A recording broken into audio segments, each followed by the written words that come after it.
Materi kita hari ini tuh terkait inspeksi, audit, terus lingkungan kerja, sama tentang forcible entry untuk yang migas.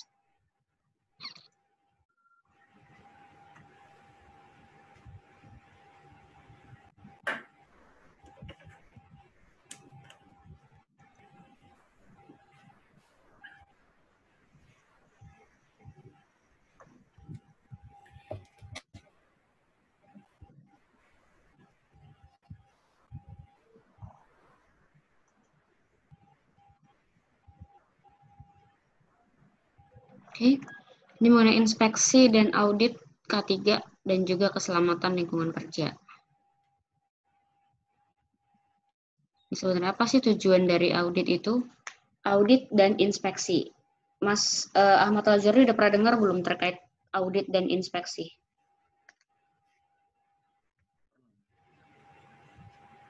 Kayak pengecekan apakah masih layak atau tidak, sama ya pokoknya uji kelayakan itu. Oke. Jadi audit itu sebenarnya kita membandingkan nih pelaksanaan di tempat kerja apakah sudah sesuai dengan sistem atau aturan yang ada. Misalkan terkait audit SMK 3, berarti kita melihat nih keberhasilan pelaksanaan penerapan SMK 3. Nah, nantinya ada tuh persentasenya ketika 0 sampai 65% itu tingkatan rendah atau yang akan mendapat sanksi administrasi atau sanksi-sanksi yang lain. Nah, ketika 66 sampai 84 itu dapat di penghargaan silver. Nah, 85 sampai 100 itu gold.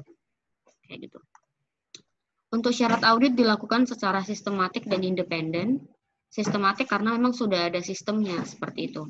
Sistem yang memang sudah dibakukan dalam regulasi di PP nomor 50 tahun 2012 dan independen maksudnya bersifat bebas.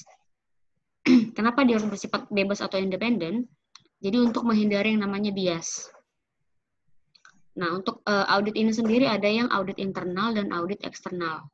Audit internal dilakukan oleh karyawan atau peserta atau tenaga kerja yang ada di perusahaan, tetapi tetap harus yang sudah pernah mendapatkan pendidikan dan pelatihan terkait auditor SMK 3. Nah, dan itu pun harus minimal 2 orang untuk auditor internal di tempat kerja. Kenapa harus 2 orang? Karena si pekerja A tidak bisa mengaudit departemennya sendiri.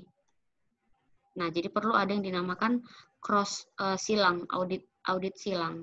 Jadi si A akan mengaudit departemen si B dan si B yang akan mengaudit departemen si A. Jadi ada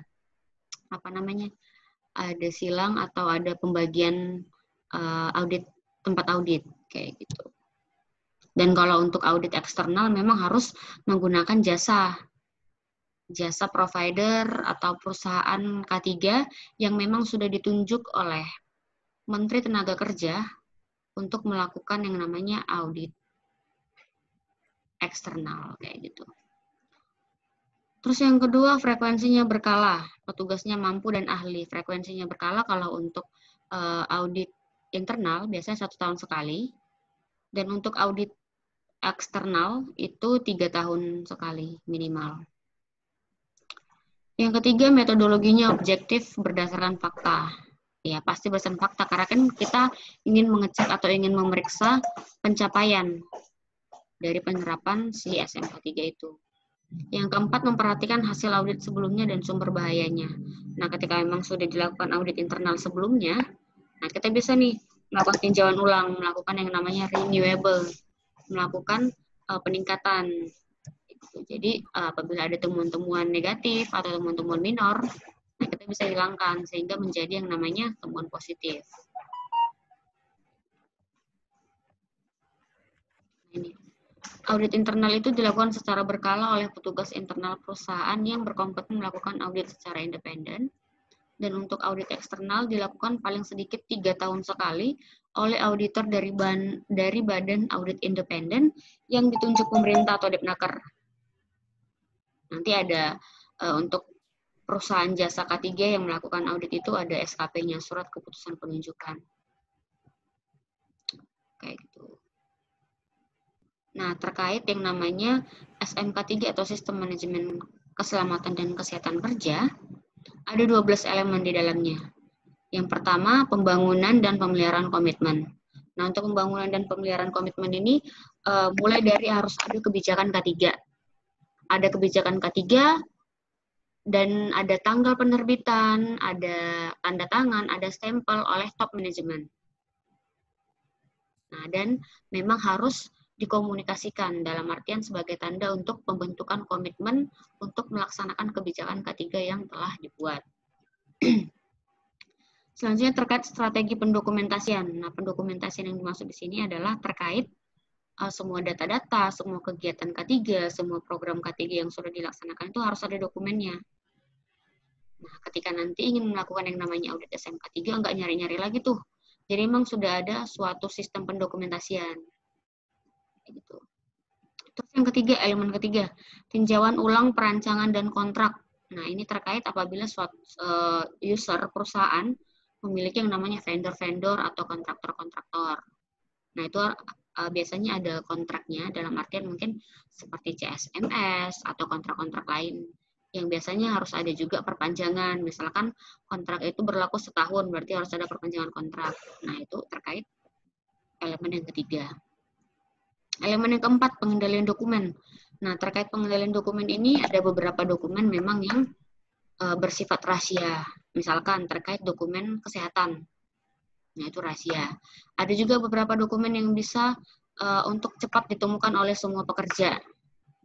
Nah, ada juga dokumen yang memang dokumen-dokumen usang yang sudah expired kayak gitu. Jadi terkait pengendalian dokumen, bagaimana menghanguskan atau menghancurkan dokumen-dokumen yang tidak penting, yang tidak perlu lagi. Nah, biasanya sih sekarang untuk dokumen-dokumen yang sudah expired itu dibakar. Terus yang kelima terkait pembelian atau pengadaan barang atau jasa. Nah, untuk bagian ini biasanya untuk di bagian purchasing. Nah, biasanya bagian purchasing itu akan membuat form pengadaan barang. Nah, jadi oknum ataupun divisi tertentu yang ingin mengajukan pengadaan barang bisa mengisi form itu. Nah, di form itu biasanya harus ada spesifikasi yang jelas. Nah, ketika nanti barang atau jasa itu sudah tiba, akan dilakukan yang namanya cross-check, verifikasi kembali terkait apakah barang yang sudah ada itu sesuai dengan spek awal yang di bagian pengadaan. Terus yang keenam, terkait keamanan bekerja berdasarkan SMK 3. Nah, ini lebih ke pengawasan bekerja sesuai dengan sistem K3. Jadi harus ada pengawasan, bekerja itu sesuai dengan standar yang ada, sesuai dengan SOP. Nah, ini terkait keamanan bekerja berdasarkan SMK 3. Selanjutnya berdasarkan elemen yang ketujuh ada standar pemantauan. Nah, untuk standar pemantauan ini sendiri ada SOP yang sudah dibakukan di perusahaan. Kayak gitu. Terus yang ke-8 terkait pelaporan dan perbaikan kekurangan. Jadi dibuatkan form inspeksi. Nah, jadi dari form inspeksi ini kita bisa lihat di bagian akhir itu ada laporan inspeksi. Ketika memang dilakukan inspeksi harian ada temuan, ada kelainan, nah kita bisa memberikan rekomendasi apakah harus diperbaiki sesegera mungkin atau mungkin dibuatkan penjadwalan terkait perbaikannya. Kayak gitu. Terus yang ke-9, pengelolaan material dan perpindahannya. Nah, ini terkait juga perpindahan baik itu secara manual ataupun menggunakan alat bantu. Ini. Terus yang ke-10, pengumpulan dan penggunaan data. Pengumpulan dan penggunaan data terkait semua semua pendataan, data-data baik yang bersifat umum ataupun yang terbatas. Kayak gitu. Terus yang ke-11 ini terkait audit internal SMK 3. Yang mana nanti di sini isinya itu terkait auditornya itu harus yang sudah mendapatkan pendidikan dan pelatihan dan kompeten untuk audit internal SMK 3. Audit SMK 3 dilakukan minimal 1 tahun sekali. Gitu. Terus yang ke-12 terkait elemen pengembangan keterampilan dan kemampuan. Jadi setiap tenaga kerja itu wajib menerima yang namanya pendidikan dan pelatihan K3. Yang paling mendasar mungkin seperti drill kebakaran atau penyuluhan-penyuluhan K3 kayak gitu. Dan kalau misalkan memang ada tenaga kerja atau pekerjaan yang membutuhkan pendidikan pelatihan yang spesifik, nah itu ditanggung atau difasilitasi oleh perusahaan. Terus mengenai inspeksi K3. Inspeksi K3 adalah kegiatan memeriksa, mengecek, menguji, atau mengukur segala sesuatu dan mencatat apakah sesuai atau tidak terhadap standar K3.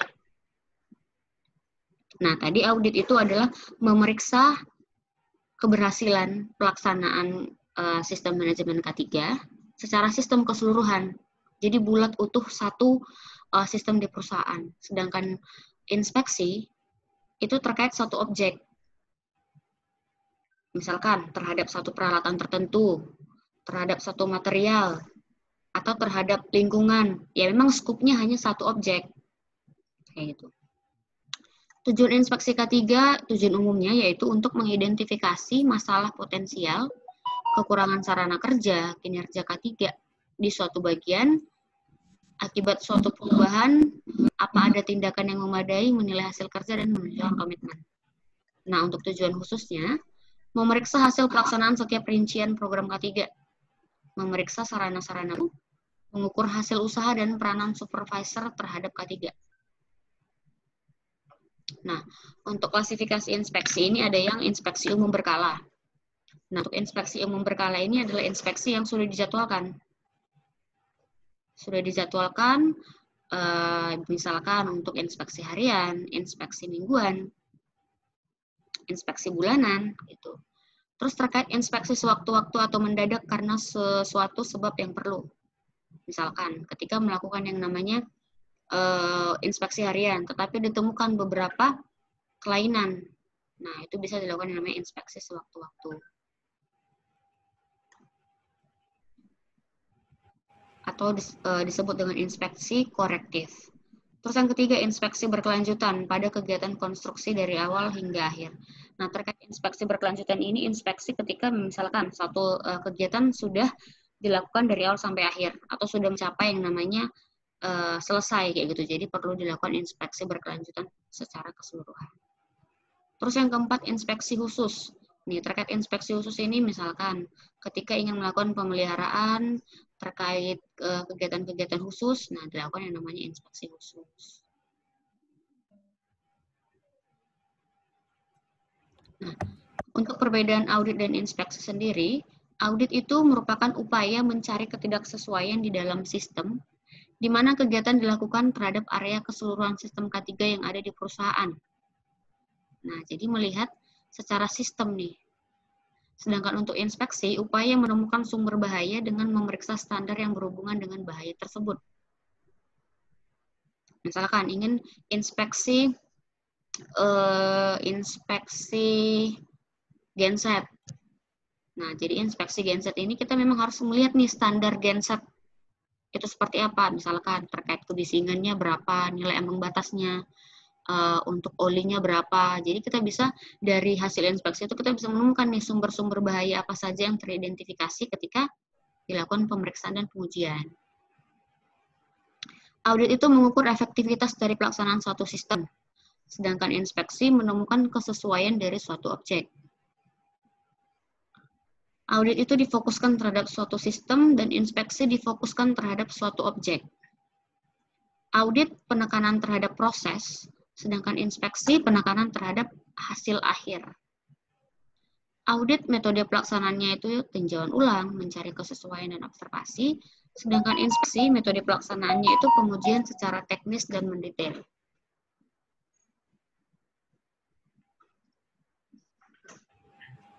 Ini kita skip aja terkait 12.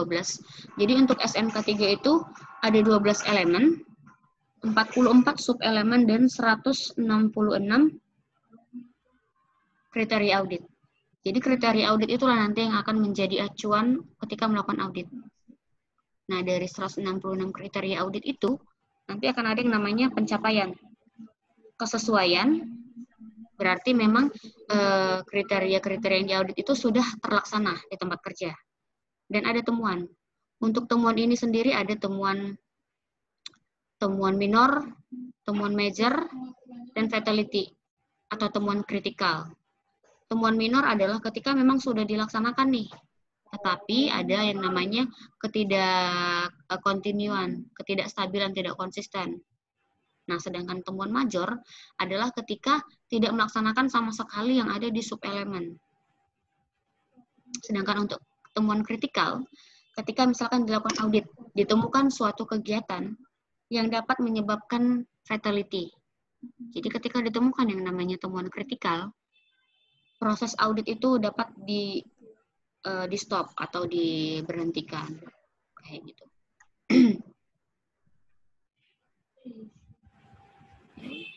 Ini tadi terkait inspeksi.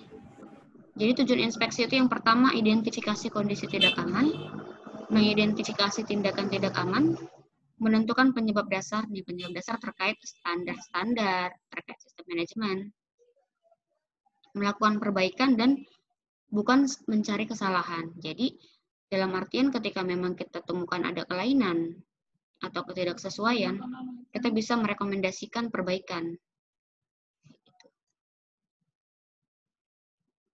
Nah, apa sih keuntungan dari inspeksi K3?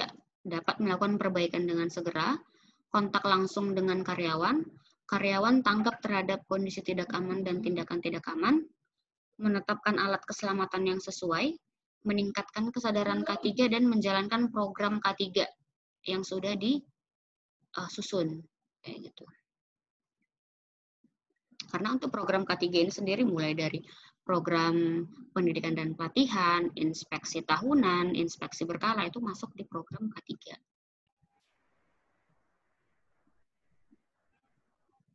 Oke, ini terkait mengapa pengawas yang melakukan inspeksi. Yang pertama karena pengawas mempunyai kepentingan pribadi. Nah, dalam artian di sini merupakan tugas dan tanggung jawabnya untuk melakukan inspeksi. Pengecekan, pengujian, pemeriksaan. Nah, yang mana juga merupakan seorang pengawas ini dituntut memiliki yang namanya kemampuan atau skill, kompetensi, memiliki pengetahuan atau knowledge, dan memiliki attitude atau sikap untuk melakukan yang namanya inspeksi. Terus yang kedua, paham terhadap kondisi daerah kerja. Ya kenapa ya? Karena memang pengawaslah yang bisa kontak langsung dengan daerah kerja dan bawahan-bawahannya. Yang ketiga, paham sifat dan tabiat pekerja. Harus paham yang namanya karakter pekerja bawahan.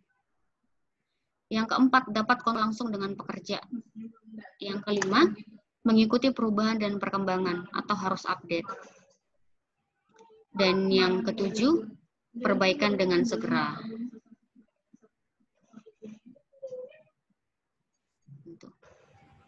Oke, ini terkait sudah kita bahas tadi di depan. Kira-kira sampai di materi itu ada yang ingin ditanyakan?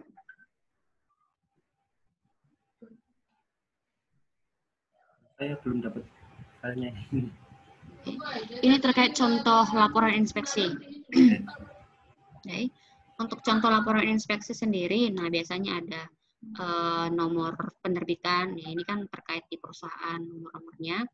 Nama form inspeksi lingkungan kerja K3.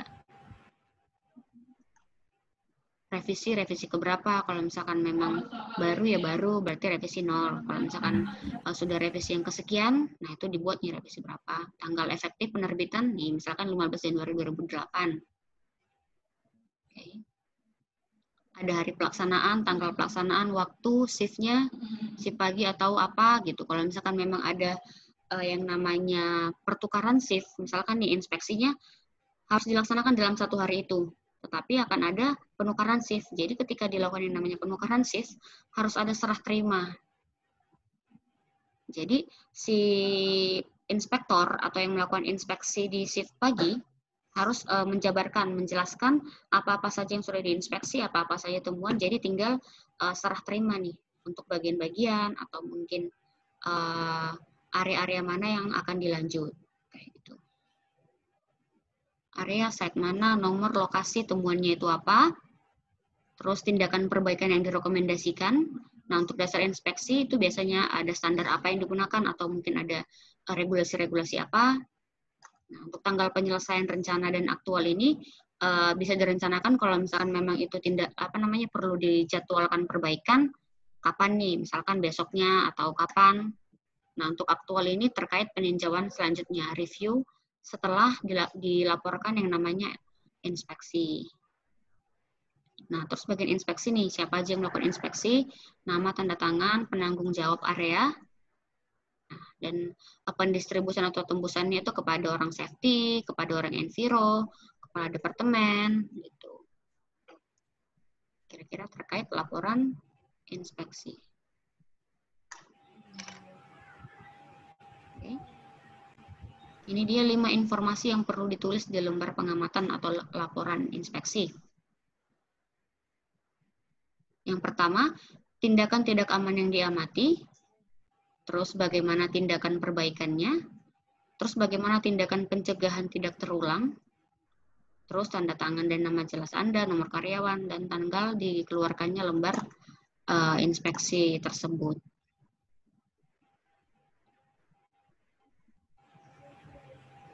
Oke. Ini mengenai tadi inspeksi terencana, berarti memang sudah ada jadwalnya.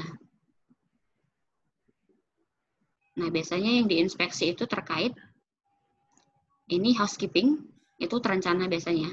Housekeeping, terus untuk inspeksi bagian atau tempat objek kritis, yang memang dimasuki atau dijadikan tempat kerja secara rutin, dan daerah tidak aktif atau yang ditinggalkan. Biasanya ini mungkin akan ada dicek per 3 bulan sekali untuk daerah-daerah yang tidak aktif, atau untuk mungkin peralatan-peralatan yang tidak butuh inspeksi harian. Gitu. Jadi memang ada jadwalnya, mungkin sebulan sekali atau per 3 bulan sekali kayak gitu.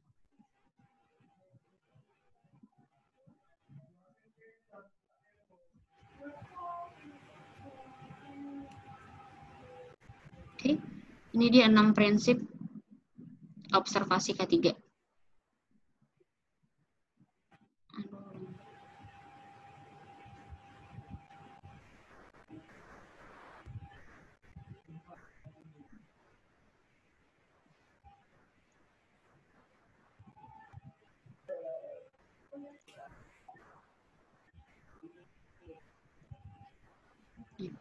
Prinsip observasi K3, semua kecelakaan itu dapat dicegah.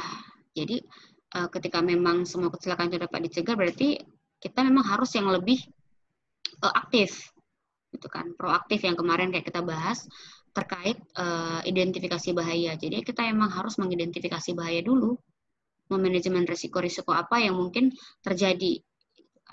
Dan K3 merupakan tanggung jawab semua karyawan, bukan hanya orang safety, tetapi semua karyawan. Dalam artian ketika orang safety nih memberikan penyuluhan K3, menyiapkan terkait APD, tetapi kalau misalkan karyawan-karyawan lainnya tidak mengikuti, itu kan sama aja nonsense. Jadi memang K3 itu adalah tanggung jawab semua karyawan. Semua bahaya harus diamankan. Maksudnya semua bahaya itu harus dikontrol atau dikendalikan. Ketika memang dikendalikan, berarti resikonya itu akan kecil untuk terjadi, begitu. Terus selanjutnya melatih karyawan bekerja dengan aman. Melatih karyawan bekerja dengan aman berarti dalam artian harus ada pengawasan yang ketat. Terus selanjutnya pencegahan kecelakaan usaha dan dapat bekerja dengan aman.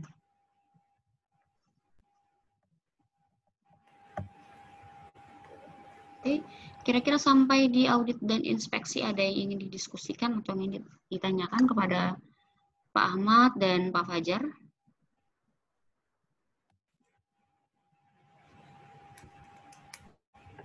Nanti bisa dibaca aja masing-masing terkait housekeeping itu bagian-bagian apa saja yang diinspeksi, seperti penempatan-penempatan material, jadi di mana bisa cepat ditemukan, ya kayak prinsip 5R, rapi, resik, rawat, ringkas, dan rajin, kayak gitu.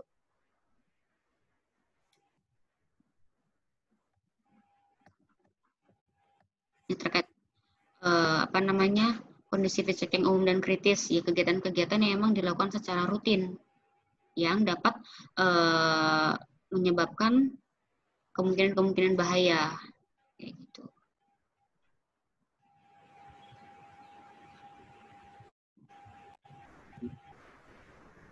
mau nanya. Oke, boleh. Ini belum dapat materinya. Gimana, Pak? Belum dapat materinya? Katanya iya belum dapat yang ini K3 DKI inspeksi sama audit. Masa sih belum dapat, Pak? Iya, Yes. nggak ada. Belum ya? Iya belum dapat. Oke, nanti saya share. Terkait tahapan inspeksi nih, yang pertama persiapan inspeksi. Nah, untuk persiapan inspeksi ini sendiri mulai dari kita menyiapkan checklist atau form yang sudah ada. Kalau misalkan belum ada, berarti memang harus membuat dulu, kayak gitu kan. Terus menyiapkan, membentuk timnya, yang mana harus ada pengawas dan beberapa pembantu atau pengawas-pengawas lain juga boleh, atau mungkin dengan dengan karyawan yang memang sudah memiliki kompetensi terkait inspeksi, atau mungkin dengan orang safety.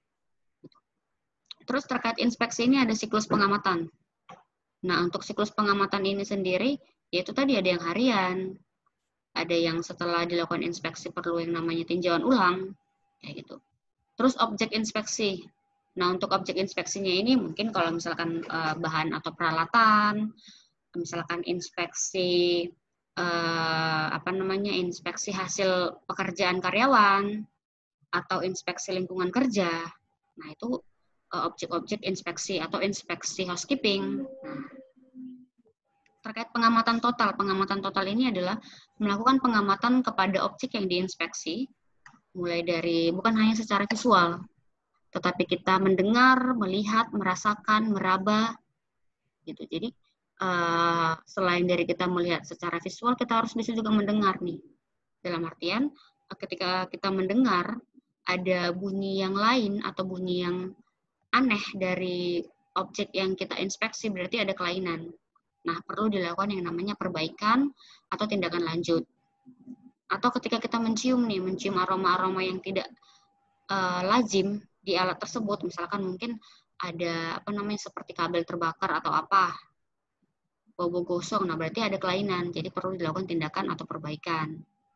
Ketika kita raba nih, atau ketika kita sentuh ada getaran yang tidak sesuai gitu, misalkan getarannya terlalu tinggi, berarti memang ada overheating atau overload di dalam objek tersebut, jadi kita harus melakukan yang namanya perbaikan.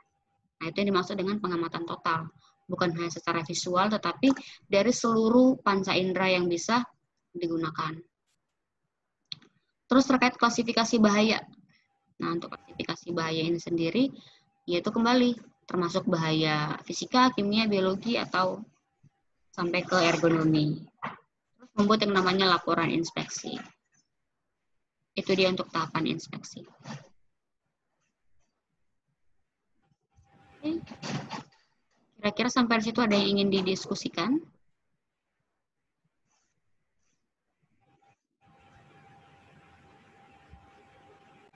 Karena yang kita pelajari kemarin, menurut teori domino, tindakan tidak aman itu menyumbang 88% penyebab kecelakaan kerja.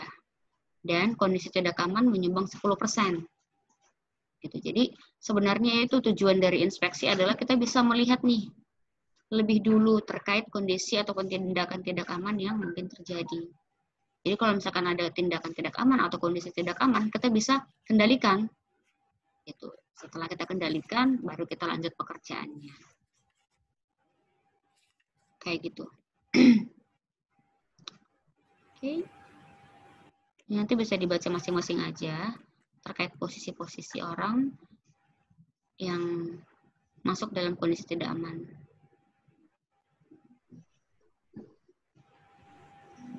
Oke. Kita masuk ke materi selanjutnya, K3 lingkungan kerja. Keselamatan dan kesehatan kerja lingkungan kerja. Nah, untuk regulasi yang paling baru sekarang ada di Permen nomor 5 tahun 2018 tentang keselamatan dan kesehatan kerja lingkungan kerja. Nah, sebelumnya ada nih peraturan yang dulu, ada PMB nomor 7/1964 tentang syarat kesehatan, kebersihan, serta penerangan dalam tempat kerja. Terus ada juga Permenaker Trans nomor 13 tahun 2011 tentang nilai ambang batas, faktor fisika, dan faktor kimia di tempat kerja. Ada juga Surat Edaran Menteri Nomor 1 Tahun 1978 tentang kebisingan. Nah, semua ini sudah sudah diblokir, sudah tidak berlaku lagi setelah diterbitkannya atau diissue si Permen nomor 5 tahun 2018. Nah, yang mana menurut Permen nomor 5 2018, syarat-syarat ketiga lingkungan kerja yang pertama, pengendalian faktor fisika dan faktor kimia agar berada di bawah nilai ambang batas. Nah, jadi sudah diatur nih, sudah disahkan oleh Menteri Tenaga Kerja bahwa ada nilai ambang batas yang mana menjadi nilai ambang batas minimum untuk pekerja dapat terpapar faktor fisika dan faktor kimia dalam pajanan 8 jam kerja per hari. Gitu. Jadi kalau misalkan memang dia di atas dari nilai ambang batas yang sudah ditentukan, harus ada pengendalian lebih, kayak gitu. Yang kedua, pengendalian faktor biologi, faktor ergonomi, dan faktor psikologi kerja agar memenuhi standar. Nah, jadi sudah ada di lampirannya juga terkait pengendalian faktor biologi dan faktor ergonomi serta faktor psikologi. Nah, untuk faktor ergonomi ini sudah diatur nih terkait lengan dan tangan kita dapat menerima getaran berapa kecepatannya untuk 8 jam kayak gitu. Terus terkait getaran di seluruh tubuh juga ada. Terus yang ketiga, penyediaan fasilitas kebersihan dan sarana hygiene di tempat kerja yang bersih dan sehat. Oke, mulai dari housekeeping, mulai dari sanitasi, makanan, toilet. Nah, penyediaan air bersih itu masuk di bagian yang ketiga. Terus yang keempat, penyediaan personil K3 yang memiliki kompetensi dan kewenangan K3 di bidang lingkungan kerja. Nah, jadi harus ada yang namanya personil K3 lingkungan kerja. Untuk sertifikasinya sendiri ada tuh ahli K3 lingkungan kerja. Tetapi sebelum mencapai yang namanya ahli lingkungan kerja, harus ikut yang namanya hygiene industri muda dulu. Hygiene industri muda, hygiene industri madya, hygiene industri utama, baru bisa mengambil yang namanya kompetensi ahli lingkungan kerja. Selanjutnya nih, pelaksanaan syarat-syarat K3 lingkungan kerja bertujuan untuk menciptakan lingkungan kerja yang aman, sehat, dan nyaman dalam rangka mencegah kecelakaan kerja dan penyakit akibat kerja. Dengan cara apa? Melakukan pengukuran dan pengendalian lingkungan kerja. Ya, karena memang sudah ada standarnya, berarti harus bisa dilakukan pengukuran. Nah, dari hasil itulah kita bisa membandingkan apakah masih sesuai atau berada di nilai ambang batas atau tidak. Kalau misalkan masih berada di nilai ambang batas, berarti pekerja itu masih bisa go ahead, dilanjutkan. Tetapi kalau misalkan memang sudah melewati yang namanya nilai ambang batas, berarti harus ada pengendalian-pengendalian yang lebih spesifik. Terus penerapan hygiene dan sanitasi industri.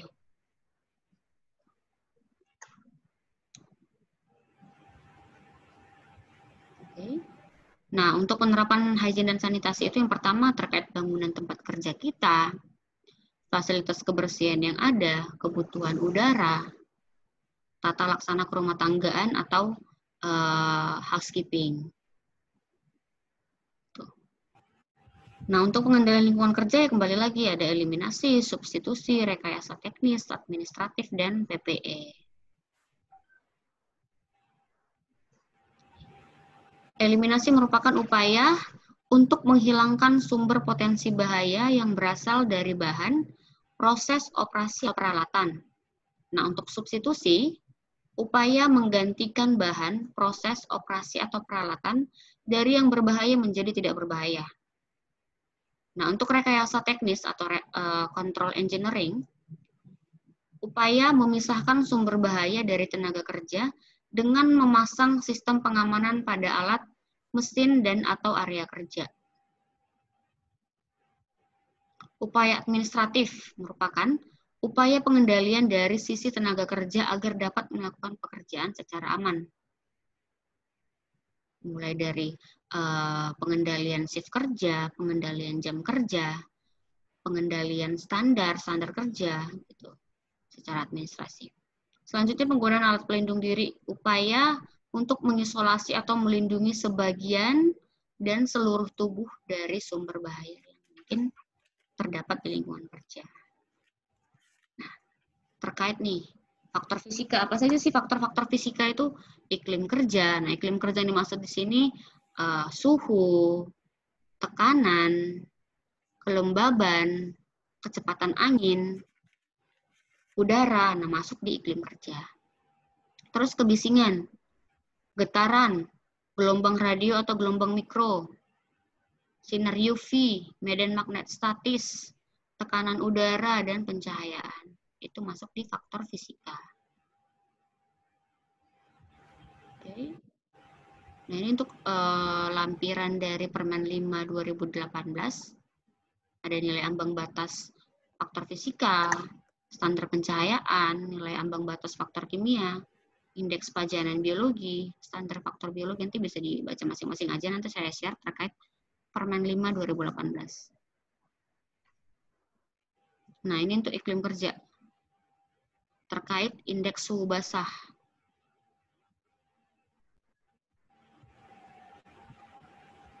Ini nilai ambang batas untuk kebisingan. Jadi, normalnya itu untuk 8 jam kerja, seorang tenaga kerja hanya dapat terpapar 85 desibel akustik. Nah, ketika dia sudah sampai lebih tinggi nih 88 desibel, berarti hanya bisa terpapar 4 jam. Dan harus perlu penambahan yang namanya APD, earmuff atau earplug. Kayak gitu.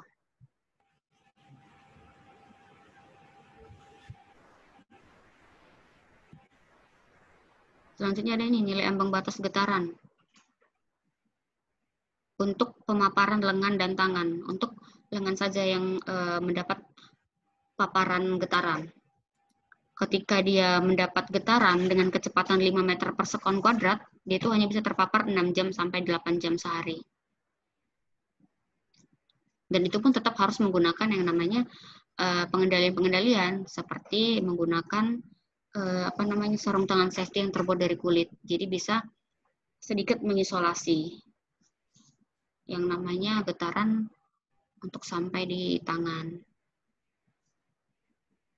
Nah, ini untuk nilai ambang batas getaran seluruh tubuh. Nah, biasanya ini untuk operator-operator alat berat. Gitu.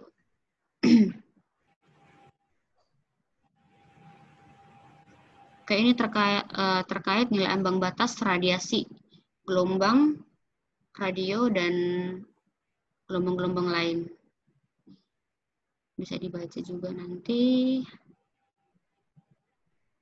Ini untuk standar iklim kerja dingin. Ada di sini juga. Nah, untuk standar pencahayaan nih. Untuk penerangan darurat itu indeks intensitasnya 5 lux. Untuk halaman dan jalan itu 20 lux.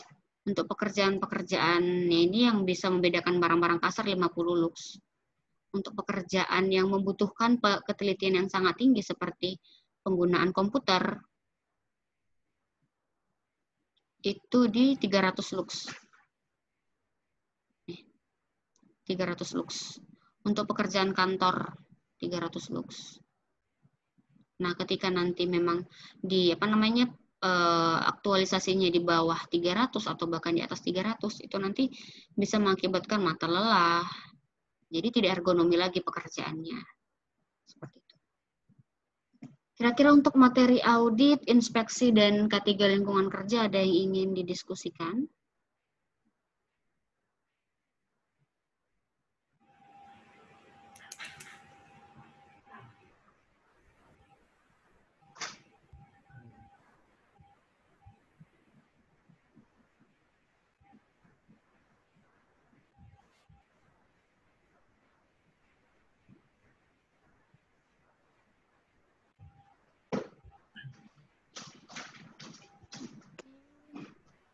Kalau tidak ada,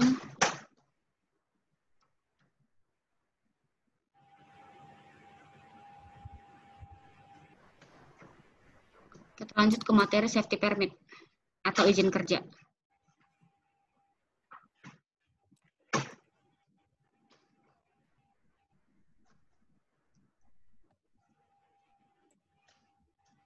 Kompetensi utamanya, yang pertama mampu menyebutkan jenis-jenis safety permit atau izin kerja, mampu menjelaskan prosedur mendapatkan safety permit, mampu mengidentifikasi potensi bahaya sesuai jenis lokasi dan pekerjaan,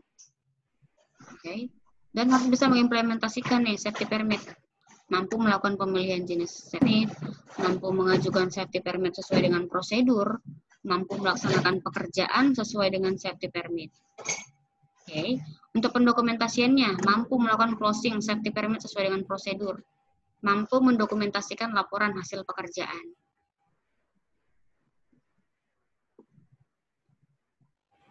Nah, untuk peraturan terkait dan standarnya, kembali lagi di Undang-Undang 1/1970, PP nomor 19 tahun 1973, PP nomor 11 tahun 1979 tentang keselamatan kerja, pemurnian dan pengolahan migas, serta standar-standar HSE di perusahaan.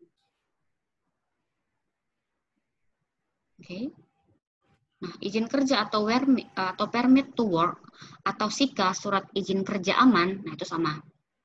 Merupakan sistem izin kerja tertulis formal yang digunakan untuk mengontrol jenis pekerjaan tertentu di mana terdapat potensi bahaya yang harus dikendalikan.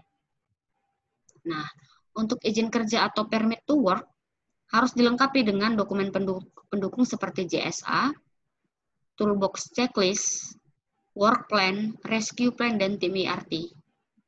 Nah, untuk izin kerja ini kan istilahnya dokumen tertulis yang digunakan untuk kegiatan-kegiatan pekerjaan yang memiliki resiko yang tinggi.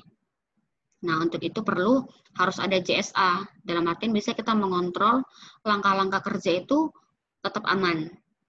Harus ada toolbox checklist dalam artian sebelum kita melakukan yang namanya pekerjaan itu sudah ada inspeksi dulu, sudah ada penjabaran. Nah, terkait work plan, rencana kerjanya seperti apa, terkait rescue plan apabila tiba-tiba tidak secara dikendalikan, tidak diharapkan terjadi yang namanya kecelakaan atau insiden. Nah, harus ada rescue plan-nya dan harus ada tim ERT. Izin kerja dibuat oleh yang melakukan pekerjaan, ditandatangani oleh orang yang berwenang atau user, atau orang yang berwenang di area tersebut, dan orang yang in charge di lapangan, serta setelah selesai diverifikasi oleh safety di lapangan jika diperlukan persetujuan oleh klien. Ini untuk contoh izin kerja untuk hot work atau izin kerja panas. Nanti dibaca aja. Oke.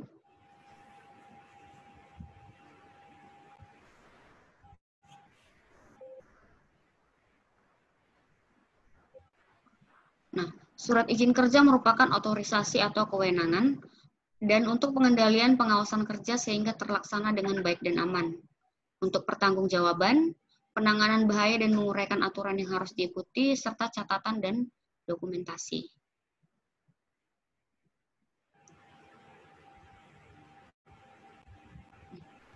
Tujuan penerapan SIKA. Yang pertama, pengendalian yang kontinu terhadap pekerjaan yang sedang berlangsung. Pekerjaan dapat didefinisikan dengan jelas. Petugas yang bertanggung jawab terhadap operasi perusahaan mengetahui dengan jelas pekerjaan yang sedang berlangsung dan segala resikonya. Mengidentifikasi petugas yang terlibat dan bertanggung jawab terhadap seluruh pekerjaan, mengidentifikasi fungsi yang terlibat terhadap proyek tersebut dan penetapan proses komunikasinya, prosedur pengalihan pekerjaan dari status operasi ke pemeliharaan dan juga sebaliknya. Gitu.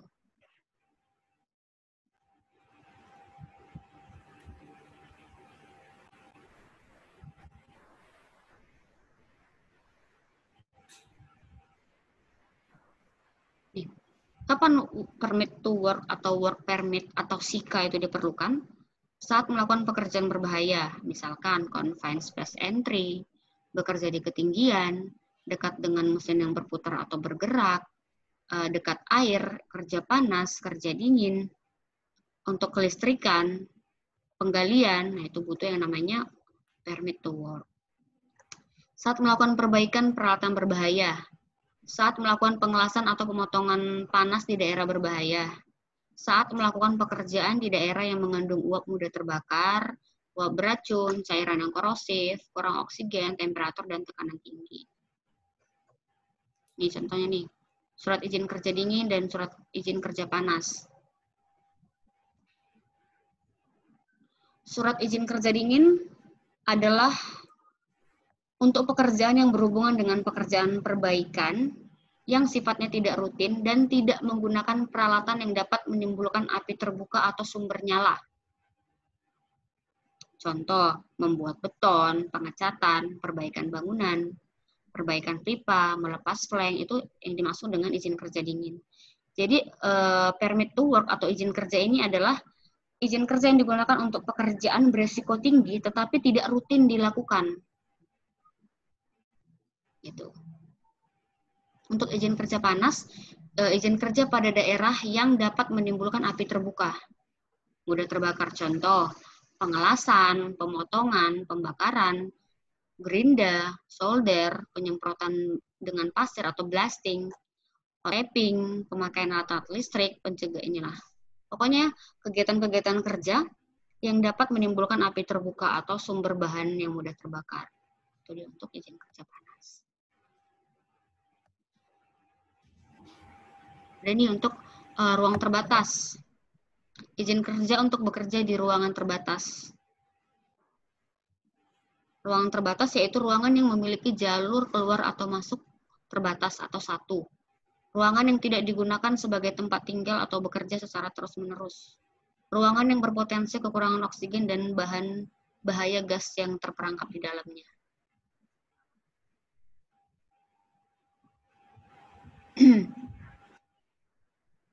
Ini contohnya, untuk memasuki tangki, separator, drum, vessel, boiler, tangki mobil, tangki kapal.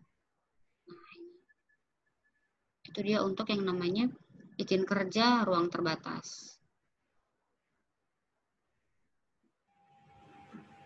Nah, kelas-kelas ruang terbatas itu ada 3, kelas 1, kelas 2, dan kelas 3.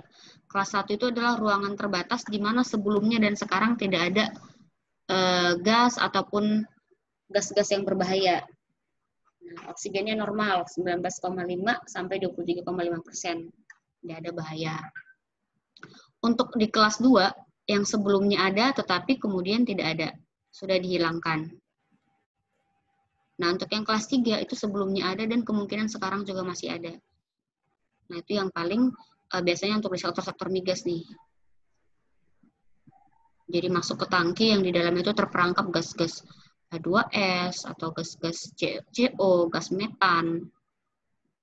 Dan biasanya untuk pengerjaan di ruang terbatas ini, satu personil itu harus membawa yang namanya gas detektor untuk bisa menguji, mendeteksi gas-gas apa saja yang ada di dalam ruangan terbatas tersebut ketika memang sudah berada di di atas LEL atau di atas UEL-nya, itu akan warning dan keluar dulu, harus di blower dulu untuk tangki ataupun ruang terbatas yang akan dimasuki.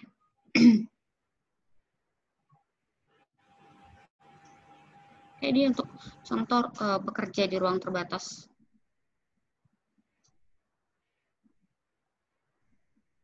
Selanjutnya ada izin kerja radiografi, izin kerja listrik, izin kerja pengangkatan, izin kerja ketinggian, atau izin kerja penggalian. Jadi untuk terkait izin kerja ini sendiri, tidak ada form yang baku. Itu kembali lagi kepada peraturan atau kebijakan HSE di perusahaan. Kayak gitu.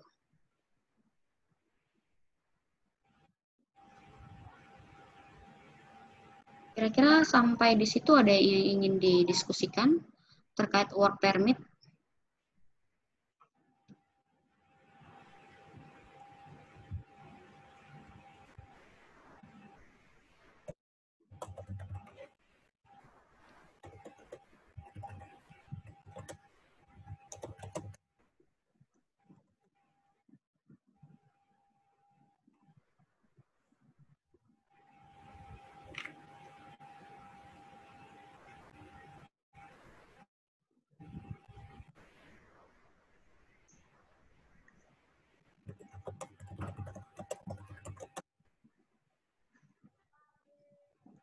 Ada yang ingin didiskusikan?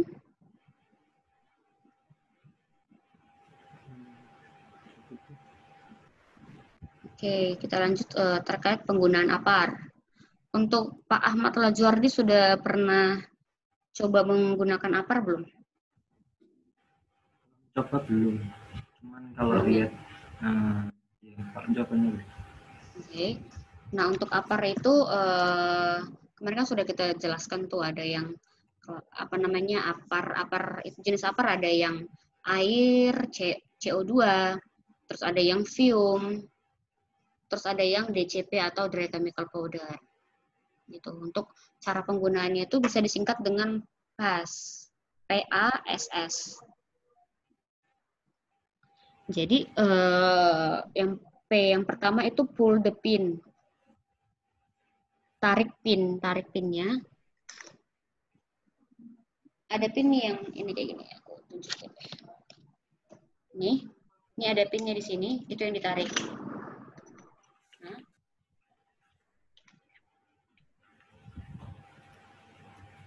Pull the pin. Terus di A itu aim, mengarahkan nozzle. Tapi sebelum kita mengarahkan nozzle, kita harus ngecek dulu arah angin dan ngecek si nozzle ini apakah ada kemampetan atau tidak.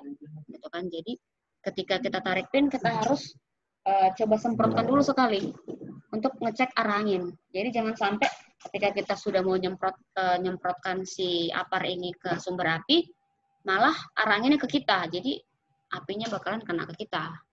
Jadi harus mengarahkan itu searah dengan arah angin. Gitu. Aim mengarahkan nozzle ke lidah api, ke batang, ke pangkalnya api gitu. Jadi jangan mengarahkan ke ujung-ujung atau ke lidah apinya karena bisa jadi ketika kita mengarahkan misalkan DCP ini di atas dia sudah padam tapi di bawah itu masih ada panas dan sumber bahan bakar gitu kan. Jadi diharapkan mengarahkan APAR ini ke pangkal api. Gitu. Selanjutnya squeeze, tekan, dan S yang selanjutnya adalah sweep, menyapu. Pull the pin, aim, squeeze, dan sweep. Itu dia untuk penggunaan dari APAR. Kira-kira di copy, Mas Ahmad Lajuardi, nanti saya share juga deh untuk video-videonya. Oke. Untuk sound level meter dan juga gas detektor itu sih hampir sama saja penggunaannya. Ya kita arahkan aja ke kira-kira di mana area atau tempat yang ingin kita ukur, kita tunggu nih sampai di display numbernya itu kelihatan berapa jumlahnya. Gitu. Dan untuk yang namanya multi gas detektor, biasanya itu dia mengukur 4 jenis gas. CO, karbon monoksida, oksigen, H2S, dan metana.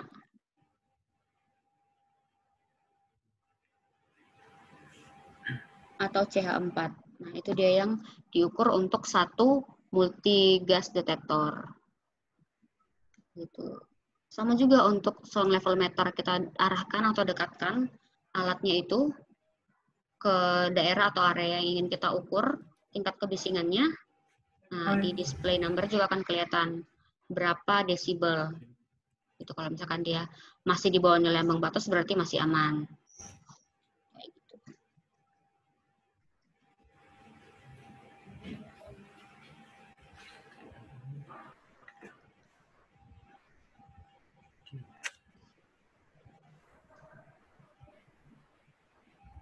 Ada lagi yang ingin ditanyakan?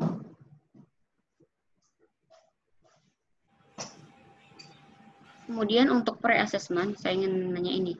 Untuk pre-assessment, Pak Ahmad Lajuardi dan Pak Fajar hari ini atau sekarang atau digabung nanti malam dengan peserta yang lain? Sekarang aja Bu kalau bisa. Sekarang? Betul. Oke, berarti sekarang aja ya. Kalau misalkan yang POP, ya POP aja nanti gitu. Oke. Kalau gitu, udah pada dipelajari kan untuk kisi-kisi yang kemarin saya share. Belum semua sih, Bu. Sebagian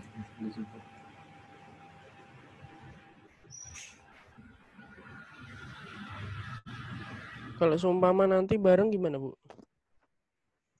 Gimana, Pak Fajar? Kalau seumpama nanti bareng dengan POP dan lain-lain. Ya kalau misalkan bareng ya bareng gitu kan. Jadi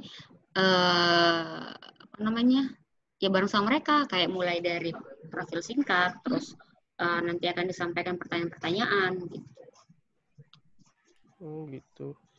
Kalau misalkan pengen gabung di jam 8 malam. kita ya, Bu. Bisa nanti aja, Bu. Oke, malam aja ya. Jadwalnya juga belum keluar sih, nanti mungkin paling lama sore ini akan di-share ke grup untuk jadwal uji besok. Oke. Kalau begitu tidak ada lagi yang ingin kita ini kan, kita sambung pre-assessment nanti.